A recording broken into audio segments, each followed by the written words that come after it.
Tres instituciones que normalmente cuidan mucho sus palabras acaban de decir cada una a su manera lo mismo. La economía mexicana está mal.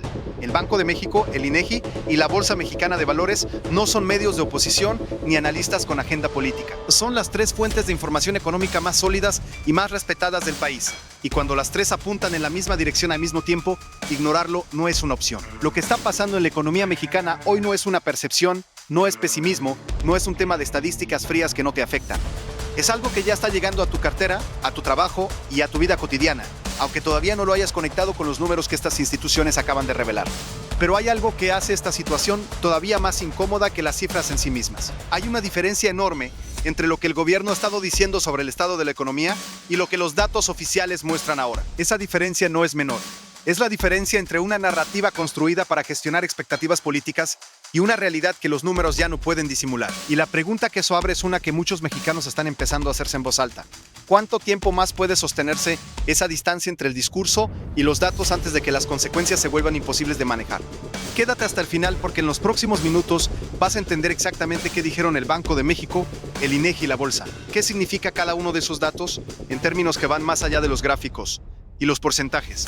¿Cómo eso se conecta con lo que ya estás sintiendo en tu vida cotidiana? ¿Y qué viene en los próximos meses para tu bolsillo si las tendencias que estos organismos documentaron continúan? Esta no es una conversación para economistas. Es una conversación que todos los mexicanos necesitan tener. Y empieza ahora. Para entender por qué la confluencia de señales del Banco de México, el INEGI y la Bolsa es tan significativa, hay que empezar por entender qué representa cada una de estas instituciones en el ecosistema de información económica del país. Porque no todas las señales pesan igual y no todos los datos dicen lo mismo. El Banco de México, conocido popularmente como Banxico, es el banco central del país. Su función principal es controlar la inflación y mantener la estabilidad del peso. Cuando Banxico habla, lo hace con la autoridad de quien maneja la política monetaria más importante del país y con acceso a información que ningún otro organismo tiene en su totalidad. Sus reportes sobre la economía no son opiniones, son diagnósticos basados en modelos, en datos en tiempo real y en una visión sistémica que pocas instituciones pueden replicar. Cuando Banxico ajusta sus proyecciones de crecimiento hacia abajo, cuando su lenguaje sobre las perspectivas económicas se vuelve más cauteloso, cuando sus decisiones sobre tasas de interés reflejan preocupación sobre la actividad económica, esas son señales que los mercados, los inversionistas y los gobiernos de todo el mundo toman con absoluta seriedad. El INEGI, el Instituto Nacional de Estadística y Geografía, es la institución encargada de medir la realidad económica y social de México. Sus cifras sobre el Producto Interno Bruto, sobre el empleo, sobre la inflación, sobre la producción industrial y sobre docenas de indicadores más son la materia prima con la que se construye cualquier análisis serio de lo que está pasando en el país. Cuando el INEGI publica datos que muestran contracción, estancamiento, desaceleración, esos números tienen un peso que no se puede refutar con declaraciones políticas. Son la realidad, medida con los mejores instrumentos disponibles. La Bolsa Mexicana de Valores funciona de una manera distinta. No produce estadísticas sobre la economía real. Refleja las expectativas de miles de inversionistas sobre el futuro de las empresas que cotizan en ella y, por extensión, sobre el futuro de la economía en su conjunto. Cuando la bolsa cae de manera sostenida, cuando los capitales salen de los mercados mexicanos, cuando el peso se deprecia frente a otras monedas, en los periodos de mayor volatilidad, esa es información sobre lo que los actores con más recursos e información disponible piensan que va a pasar. Y aunque la bolsa no siempre tiene razón, su tendencia de largo plazo es uno de los indicadores más confiables de la salud percibida de una economía.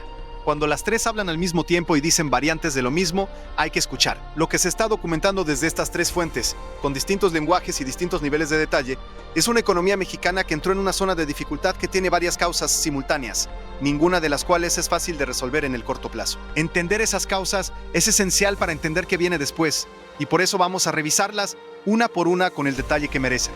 La primera y más obvia es la desaceleración del crecimiento. El PIB de México, que es la medida más amplia de la actividad económica del país, ha mostrado signos de debilitamiento que el INEGI ha documentado con datos que contradicen las proyecciones más optimistas que el gobierno había manejado. Se habla de trimestres con crecimiento prácticamente plano, con algunos indicadores de actividad industrial y comercial que en ciertos periodos registraron contracción. Eso no es una catástrofe en términos absolutos, pero sí es una señal de que el motor de la economía mexicana está girando más lento de lo que necesita para generar los empleos, los ingresos y el bienestar que una población creciente demanda. La segunda causa está relacionada con la inversión. Uno de los datos más preocupantes que se desprende de la lectura combinada de las señales del Banco de México y del INEGI es la contracción en la inversión privada. Las empresas, tanto nacionales como extranjeras, han estado invirtiendo menos de lo que el tamaño y el potencial de la economía mexicana sugeriría. Esa contracción en la inversión no ocurre en un vacío. Ocurre en un contexto de incertidumbre sobre las reglas del juego, sobre las condiciones del sector energético y sobre las condiciones del sector energético y sobre la estabilidad regulatoria en industrias que son clave para el crecimiento de largo plazo. Ahora bien, aquí hay un punto que merece un segundo de reflexión porque es donde el análisis honesto se vuelve más difícil políticamente. El gobierno de Sheinbaum y antes el de López Obrador han argumentado que la inversión extranjera directa ha llegado en niveles récord gracias al nearshoring, al desplazamiento de manufactura desde Asia hacia México, en el contexto de la rivalidad entre Estados Unidos y China. Eso es cierto en parte. Ha habido anuncios de inversión significativos, especialmente en el sector automotriz y electrónico en el norte del país. Pero los datos del INEGI sugieren que esa inversión, aunque real en algunos sectores, no ha sido suficiente para compensar la caída en la inversión en otros sectores, y que su distribución geográfica y sectorial es demasiado concentrada para generar el efecto derrame que la narrativa oficial prometía. Ese es el primer punto donde el discurso y los datos empiezan a separarse. Y esa separación importa porque las decisiones de política económica que se toman, basadas en el discurso en lugar de los datos, pueden profundizar los problemas en lugar de resolverlos. La tercera causa, y la que más directamente conecta con lo que sientes en tu bolsillo, es la inflación persistente combinada con el estancamiento de los salarios reales. La inflación en México ha tenido momentos de reducción que el gobierno ha celebrado como logros de su política monetaria. Y Banxico ha subido las tasas de interés en distintos momentos para intentar controlarla. Pero la inflación en los bienes básicos, en los alimentos, en la energía y en los servicios que la gente de ingresos medios y bajos consume ha sido más persistente y más difícil de bajar que los números de inflación general sugieren. Lo que eso significa en la práctica es que aunque el salario mínimo haya subido en términos nominales, en términos reales, es decir, en términos de lo que ese salario puede comprar, muchas familias mexicanas no han ganado tanto como los titulares sobre aumentos salariales prometían. Cuando el precio de la canasta básica sube más rápido que los ingresos, el poder adquisitivo cae, aunque el número en el recibo de nómina sea mayor. Y eso es exactamente lo que los datos combinados del INEGI sobre inflación y sobre salarios sugieren que ha estado pasando en segmentos importantes de la población. Piénsalo de esta manera. Si hace 2 años con tu quincena comprabas 100 cosas básicas y hoy con la misma quincena, aunque nominalmente mayor, solo puedes comprar 90 de esas cosas. Tu nivel de vida bajó. Aunque el gobierno te diga que el salario mínimo subió, aunque los titulares hablen de récords en aumentos salariales. La realidad de tu carrito del supermercado no miente. Ese es el dato que más le cuesta al discurso oficial defender, porque es el dato que la gente vive en carne propia todos los días. Y es el dato que está contribuyendo a que la percepción ciudadana sobre la economía sea significativamente más negativa que lo que los indicadores macroeconómicos más favorables sugerirían. Pero hay más, porque además de la inflación persistente y la desaceleración del crecimiento, hay un tercer elemento que el análisis económico serio no puede ignorar y que el gobierno preferiría no discutir en términos tan directos. El estado de las finanzas públicas. México tiene un déficit fiscal que en los últimos años llegó a niveles que varios analistas señalan como preocupantes para la sostenibilidad de las finanzas del Estado. Ese déficit no es un número abstracto. Significa que el gobierno gasta más de lo que recauda y que la diferencia tiene que financiarse de alguna manera, ya sea endeudándose, ya sea reduciendo gasto en áreas que lo necesitan, o ya sea con una combinación de ambas cosas que a la larga genera sus propios problemas. El Banco de México ha sido discreto pero consistente en señalar que la trayectoria fiscal del gobierno requiere atención. Ese tipo de lenguaje, en el lenguaje diplomático de los bancos centrales, es lo más cercano a una alarma directa que esas instituciones suelen emitir, y en el contexto de las decisiones que el gobierno tiene que tomar sobre el presupuesto de los próximos años, esa señal de Banxico tiene un peso enorme para los mercados y para los inversionistas que evalúan si México es un destino seguro para su capital. Hay un punto en la conversación sobre el déficit fiscal que muy pocas veces se explica con claridad a la ciudadanía en general y que vale la pena detenerse a desarrollar porque es crucial para entender las decisiones que vienen. Un déficit fiscal elevado no es solo un problema de contabilidad gubernamental. Tiene consecuencias directas sobre las tasas de interés que el gobierno tiene que pagar para financiar su deuda, sobre el tipo de cambio, sobre la disponibilidad de crédito para empresas y particulares, y sobre la capacidad del gobierno de seguir financiando los programas sociales y de infraestructura que forman parte de su agenda política. Cuando el gobierno se endeuda más, compite con el sector privado por los recursos financieros disponibles. Esa competencia tiende a subir las tasas de interés, lo que encarece los créditos hipotecarios, los créditos de consumo y los préstamos a empresas. Eso enfría la inversión privada y el consumo, que a su vez reduce el crecimiento, que a su vez reduce la recaudación fiscal, que a su vez aumenta el déficit. Es un círculo que si no se interrumpe con medidas de ajuste, puede retroalimentarse de manera muy difícil de manejar. Los analistas que siguen de cerca la situación fiscal de México no están hablando todavía de una crisis inminente, pero sí están señalando que el margen de maniobra que el gobierno tiene se está reduciendo y que las decisiones que se tomen en los próximos 12 a 18 meses sobre gasto público, sobre inversión en infraestructura y sobre reforma fiscal van a determinar en buena medida si México puede sortear esta zona de turbulencia sin un ajuste más doloroso o si el ajuste termina siendo más brusco de lo que nadie querría. Ahora bien, aquí es donde la conversación se vuelve más incómoda para el discurso oficial, porque el gobierno de Sheinbaum llegó al poder con compromisos de gasto que son políticamente muy difíciles de reducir. Los programas sociales heredados de López Obrador tienen una base de beneficiarios que es simultáneamente una base electoral. Los proyectos de infraestructura que se anunciaron como prioridades tienen calendarios y expectativas que no se pueden modificar sin costo político. Y la reforma constitucional que consolidó el poder del Ejecutivo y reorganizó el sistema judicial generó incertidumbre jurídica que contribuyó a la cautela de los inversionistas en un momento en que México necesitaba exactamente lo contrario. Ese último punto merece desarrollarse porque conecta el análisis económico con el análisis político, de una manera que es imposible separar si se quiere entender lo que está pasando. La reforma judicial aprobada en el último tramo del gobierno de López Obrador y en los primeros meses del de Sheinbaum generó reacciones en los mercados financieros que el gobierno inicialmente intentó minimizar. El peso se depreció, los bonos mexicanos cayeron, las calificadoras de riesgo emitieron señales de cautela y varios fondos de inversión internacionales revisaron su exposición a activos mexicanos. Esas reacciones no fueron caprichosas ni producto de una campaña orquestada por los enemigos del gobierno, como algunos voceros oficialistas insinuaron. Fueron la respuesta racional de actores que evalúan riesgo y que leyeron en los cambios al sistema judicial mexicano un debilitamiento de las garantías que protegen sus inversiones contra decisiones arbitrarias del poder político. Pueden estar equivocados en su evaluación específica, pero su reacción es información que no puede descartarse como mala fe. El efecto de esa incertidumbre sobre la inversión privada es uno de los factores que más contribuyen al panorama que el INEGI y el Banco de México están documentando.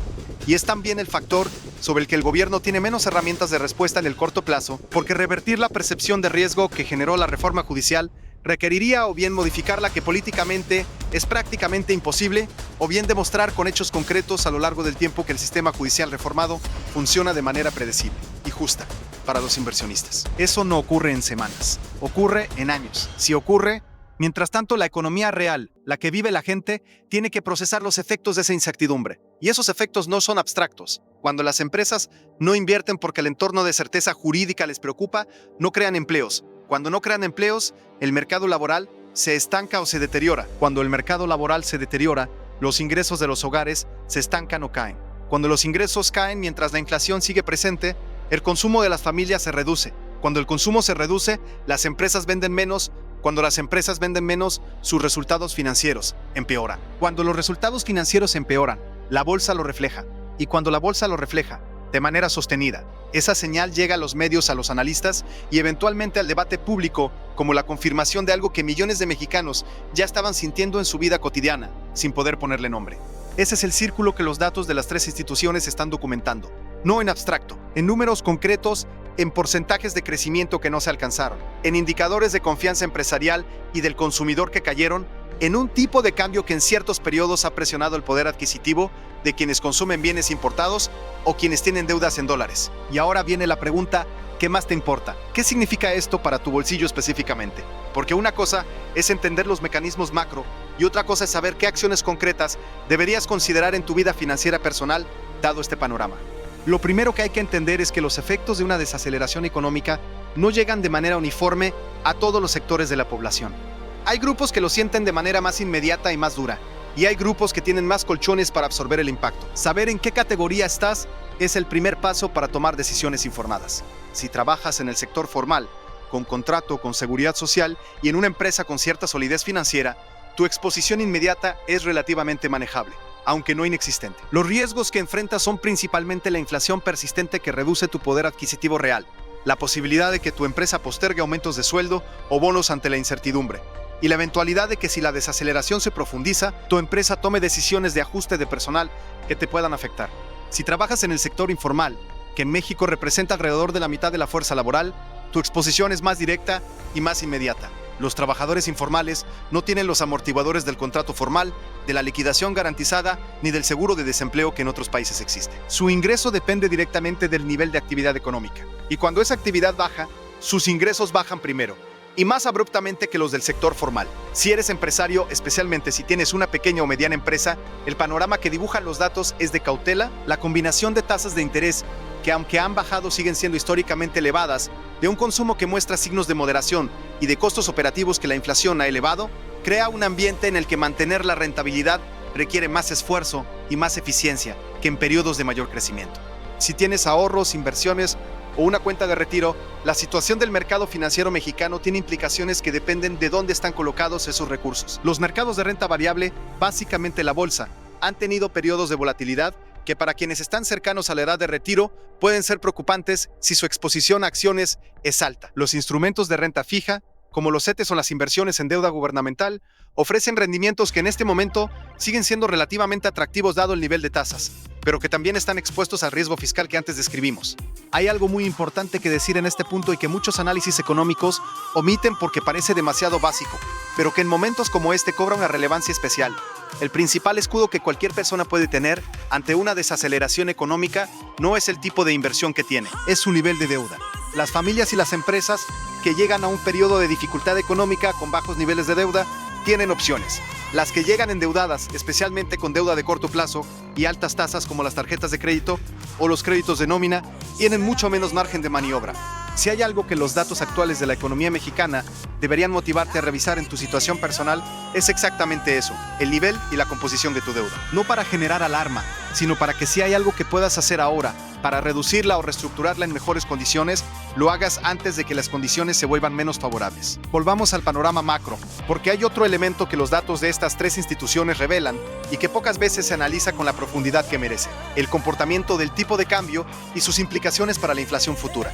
El peso mexicano ha tenido periodos de presión que se expresaron en depreciaciones que, aunque parcialmente recuperadas, siguen generando un efecto de traslado hacia los precios de productos importados o de insumos que las empresas mexicanas importan. México importa una cantidad significativa de bienes que entran en la cadena de producción y en el consumo final, desde maquinaria industrial hasta alimentos procesados y electrónica. Cuando el peso se deprecia, esos bienes cuestan más en pesos y electrónica. Cuando el peso se deprecia, esos bienes cuestan más en pesos, se traslada a los precios al consumidor. Ese mecanismo de traslado del tipo de cambio a la inflación es uno de los motivos por los que Banxico ha mantenido tasas de interés más elevadas de lo que el nivel de actividad económica justificaría en términos de estímulo al crecimiento. El Banco Central está equilibrando dos objetivos que en este momento jalan en direcciones distintas: bajar las tasas para estimular la economía y controlar la inflación manteniendo las tasas elevadas para que el peso no se deprecie de manera que reactive las presiones inflacionarias. Ese dilema no tiene solución perfecta, y la manera en que Banxico lo resuelva en los próximos meses va a tener consecuencias directas sobre el costo del crédito, sobre el tipo de cambio y sobre la inflación, los tres factores que más directamente afectan el bolsillo de los mexicanos. Hay un dato que trascendió en los análisis más recientes del sector financiero y que merece especial atención: el comportamiento de la inversión extranjera de portafolio, es decir, el capital que entra a México no para construir fábricas o instalar empresas, sino para invertir en instrumentos financieros como bonos gubernamentales y acciones. Ese tipo de capital es más móvil y más sensible a las señales de riesgo que la inversión directa, y su comportamiento en los últimos meses ha mostrado señales de que algunos inversionistas internacionales están revaluando su exposición a activos mexicanos. Cuando el capital de portafolio sale, el peso se presiona y las tasas de interés suben para traerlo de regreso o para compensar la salida. Ese efecto ya se ha sentido en distintos periodos del año. Y si la percepción de riesgo sobre México continúa elevada, los episodios de presión sobre el tipo de cambio y las tasas pueden repetirse con mayor frecuencia. Todo eso forma parte del mismo cuadro que el Banco de México, el INEGI y la Bolsa están pintando con sus datos. Un cuadro que no es catastrófico, pero que tampoco es tranquilizador. Un cuadro que requiere reconocimiento honesto de los problemas y decisiones de política económica que estén a la altura de su complejidad. Y aquí llegamos al punto más políticamente delicado de todo este análisis, que es el de la responsabilidad. ¿Qué tiene que hacer el gobierno de Sheinbaum para que este panorama mejore? La respuesta más honesta es que no hay una sola palanca que al jalarse lo resuelva todo. Los problemas que los datos documentan tienen causas múltiples, algunas de las cuales están dentro del control del gobierno y otras no. Lo que sí está dentro del control del gobierno es la política fiscal. Reducir el déficit de manera ordenada, sin cortar programas sociales de manera abrupta, pero sí revisando la eficiencia del gasto, generaría señales positivas a los mercados y abriría espacio para que Banxico pueda bajar las tasas de interés sin arriesgar la estabilidad del peso. Eso a su vez reduciría el costo del crédito y estimularía la inversión privada. Lo que también está dentro del control del gobierno es la certeza jurídica y regulatoria. Señales claras de que las reglas que aplican a la inversión privada son predecibles y se respetan, que los contratos se honran, que el sistema judicial funciona de manera independiente y eficiente. Todo eso reduce la percepción de riesgo y puede reactivar inversiones que hoy están en pausa. Lo que no está completamente dentro del control del gobierno mexicano es el entorno externo. La economía estadounidense, que es el principal mercado para las exportaciones mexicanas, tiene sus propias dificultades. Las tensiones arancelarias que la administración Trump ha generado crean incertidumbre sobre el acceso de los productos mexicanos al mercado americano. Y la desaceleración global, que algunos organismos internacionales están documentando, reduce la demanda de los bienes y servicios que México produce y exporta. Ese contexto externo adverso no es una excusa, pero sí es parte del cuadro completo que hay que considerar al evaluar la situación económica y las opciones de respuesta disponibles. Lo que los mexicanos de a pie merecen es que ese cuadro completo se les presente con honestidad, sin el filtro del discurso político que tiende a enfatizar los logros y minimizar los problemas. Cuando el Banco de México, el INEGI y la Bolsa publican datos que contradicen la narrativa oficial de una economía en buen camino, esa contradicción no es un ataque político, es información que los ciudadanos necesitan para tomar decisiones informadas sobre sus propias vidas. Decisiones como si es el momento de pedir ese crédito hipotecario, o si vale la pena esperar a que las tasas bajen, como si conviene cambiar la composición de sus ahorros ante la volatilidad del mercado accionario, como si el negocio que están pensando en abrir tiene sentido en este momento del ciclo económico, o si es mejor esperar condiciones más favorables. Como si vale la pena buscar ingresos alternativos o capacitarse para moverse hacia sectores que están creciendo a pesar del panorama general. Esas son decisiones personales que nadie puede tomar por ti, pero tomarlas bien requiere información honesta. Y esa información hoy está en los datos del Banco de México, del INEGI y de la Bolsa, no en los comunicados de prensa del gobierno. Hay un elemento final que vale agregar, porque es el que más frecuentemente se omite en las conversaciones sobre economía y que tiene el impacto más profundo sobre el bienestar de largo plazo: la desigualdad de los efectos. Cuando la economía va mal, no le va igual de mal a todos. Le va peor a quienes tienen menos recursos para absorber el impacto, menos acceso al crédito formal, menos diversificación de sus ingresos, menos opciones de movilidad laboral. En México, donde la desigualdad estructural es una de las más marcadas de América Latina, los periodos de desaceleración económica tienden a profundizar esas brechas en lugar de reducirlas.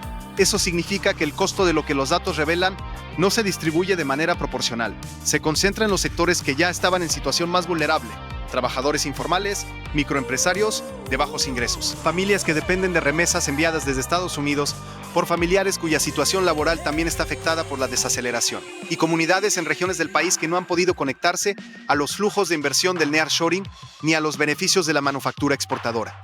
Para esas personas, las señales que el Banco de México, el INEGI y la Bolsa emiten no son datos abstractos, son el preludio de decisiones difíciles que ya están tomando: a qué renunciar, qué pagar primero, cómo estirar un ingreso que ya era insuficiente en un contexto donde los precios siguen subiendo. Eso es lo que está en juego cuando se habla de economía. No solo los índices bursátiles, no solo las proyecciones de inflación que Banxico ajusta en sus informes trimestrales. Está en juego la calidad de vida concreta de millones de familias que no tienen margen para absorber un deterioro adicional. Y esa es la razón por la que esta conversación no puede quedarse en los espacios especializados. Tiene que llegar a las personas que van a sentir los efectos de las decisiones que se tomen o que no se tomen en los próximos meses. Tiene que ser accesible, honesta y libre del filtro político que con demasiada frecuencia convierte la información económica en herramienta de propaganda en lugar de en herramienta de propaganda, en lugar de en herramienta de comprensión. Los datos están ahí. El Banco de México los publicó, el INEGI los midió, la Bolsa los reflejó. Lo que falta es que esos datos lleguen a las conversaciones cotidianas con la claridad que permita a la gente entender su situación y tomar las mejores decisiones posibles dentro de los márgenes que tienen. Eso es lo que intentamos hacer aquí. No crear alarma, no generar pánico económico, sino dar a la gente la información que merece sobre lo que está pasando en la economía del país que habita, con sus nombres, con sus cifras y con sus implicaciones reales para su vida cotidiana. La economía mexicana ha superado momentos difíciles antes. Tiene capacidad de recuperación que nadie debería subestimar. Pero esa recuperación no va a llegar sola. Va a requerir decisiones de política que estén a la altura de los datos, no de los discursos. Va a requerir honestidad sobre los problemas en lugar de narrativas que los minimizan. y va a requerir que los ciudadanos estén informados sobre lo que pasa para que puedan exigir con criterio y con fundamento el tipo de gestión económica que sus familias y su país necesitan. Si este tipo de análisis, el que traduce los datos económicos a términos que tienen sentido para tu vida real, es el que crees que hace falta en el debate público mexicano, suscríbete al canal porque esto es exactamente lo que hacemos aquí cada semana. Deja en los comentarios cómo está sintiendo tu bolsillo la situación económica actual. ¿Percibes el impacto en tus compras cotidianas, en tu trabajo, en tu negocio? Quiero leer tu experiencia concreta porque la economía no se entiende solo desde los números, sino desde las historias reales de las personas que la viven. Y si conoces a alguien que está tomando decisiones financieras importantes en este momento, que está pensando en un crédito, en un negocio o en cómo manejar sus ahorros, comparte este video con esa persona. La información que contiene puede marcar una diferencia real en las decisiones que tome.